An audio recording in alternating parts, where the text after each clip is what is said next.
It's so after the seventh density, so the seventh density correlates to the crown chakra, and Ra describes it as the gateway density. So it's the last density in this universe or octave. And once you evolve to the eighth density, that's actually the first density of the next universe, of which we can't possibly really imagine what that would be like. And before this universe is another previous universe that leads into this one, and so on for infinity, which is kind of mind-blowing, right? Yeah. But it's also the only thing that makes sense. We all know the universe must be infinite. No capacity for limitation makes sense. So what we call enlightenment, we very much view it as like the finish line, like running across the red ribbon on the finish line with your arms up, right? And in a sense it is, because it's the end of the person, or the belief in separation, the ego. But really it's just the beginning of the next phase of your evolution. Ra explains that in fourth through seventh density, there is no suffering. There's no, I think in fourth density, they say there's some, what you might call suffering, but they describe it as the impatience to be of service to others, like that sometimes we have to take time for ourselves. And the zealousness of love is so strong in fourth density that learning patience is as close to what we could call suffering as they experience. So that gives you kind of an idea of what lies ahead of us. And Ross says that this third density is by far the shortest and the most intense of all the densities. Ra actually says in one passage there is over like 100 times more suffering present in third density than any other, or it's like 100 times more difficult, because third density is all about what Ra calls the choosing between the positive or the negative polarity. And we have to choose by experiencing an equal amount of both polarities. So it's not that the whole nature of the universe everywhere is this constant fight and battle between the two polarities that we call suffering. So that's actually just a third density experience, and your soul will gravitate one way or the other based on all that incoming catalyst you experience. And basically you'll keep reincarnating here until you choose. Do I want to be service to self or on the negative path? That's equally valid. The universe will allow that. Or do I want the positive path, which means I have to choose love. I have to get beyond this belief that I'm separate and see myself through oneness. And as soon as we get to that state, we are eligible for a fourth density incarnation on a fourth density planet somewhere, or perhaps on Earth in a couple hundred or 1,000 years, we can come back here again. But really that transition that we call enlightenment, in my experience of this state of oneness, really what it feels like is more like you are a chick pecking at an eggshell from the inside, trying to break out of this belief in separation. And while you're in this eggshell of third density thinking, this appears to be the whole universe, just this cold, dark place. Why am I here? Who's done this to me? And as you peck through that shell and you break out and realize, oh, I'm not that person, I'm not in that shell, you see that actually the whole universe awaits me. Like I've just been born into this universe. This is the beginning of the journey. It's not an ending at all.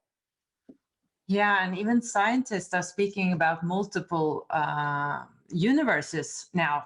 So I think it's very interesting in what they're talking about quantum physics, and that all possibilities are open. And I cannot understand that with my mind, but I believe it actually explains some of metaphysics, actually, quantum physics. Most definitely. I think the more time goes by since the raw material has been written or channeled, the more and more that science is proving all of these ideas that Ra lays out back in the 1980s. And what I also find interesting is that, Ra is a sixth density being then. And I think they also say that our higher selves is a sixth density being. Yeah, and then I was wondering about why do we speak so much about the higher self from the sixth density? Then we probably have a higher self in the fifth density, and in the fourth already, and in the seventh, and in the eighth, and in the first. So I was like curious, what is that higher self? And if that higher self is in the sixth density, perhaps my higher self is Ra, or your higher self is Ra. It could be. Yeah. Sort of, kind of. It's a bit counterintuitive to how normally we think of higher self in the spiritual community. But again, Ra just gives answers to these questions that you go, wow, like that makes perfect sense. And I feel like I kind of knew that, but I didn't. But so what Ra says is that we evolve through the densities by polarizing, which is another word for evolving.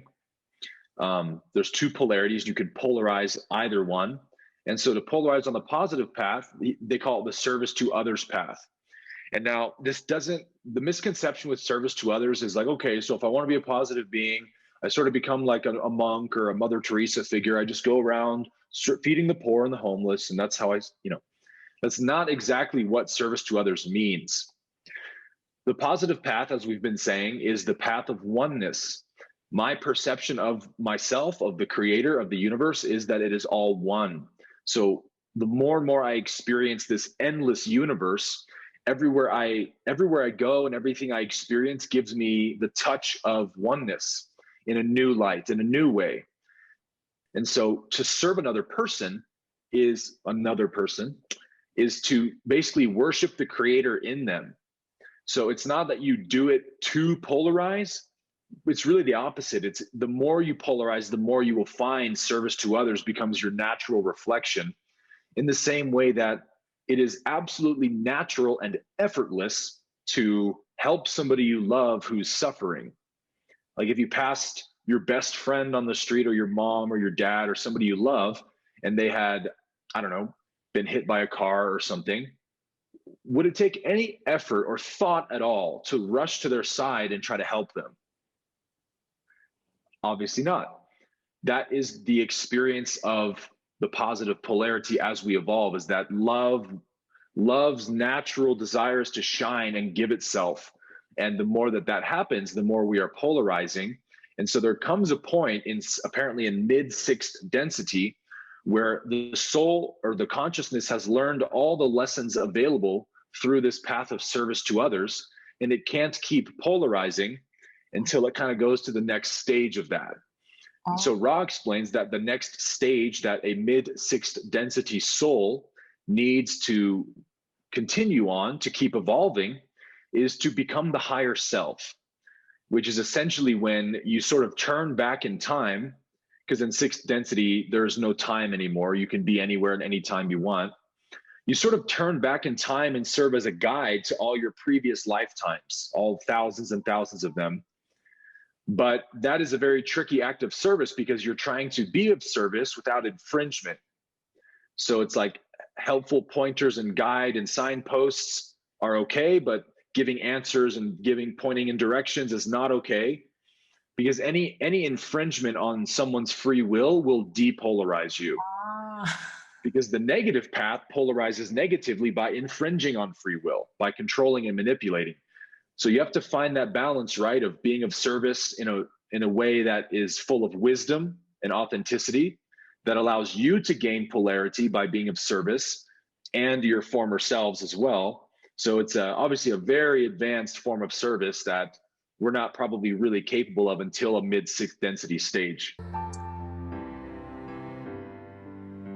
To watch the full video, click the link below, and I would love it if you would subscribe to my channel.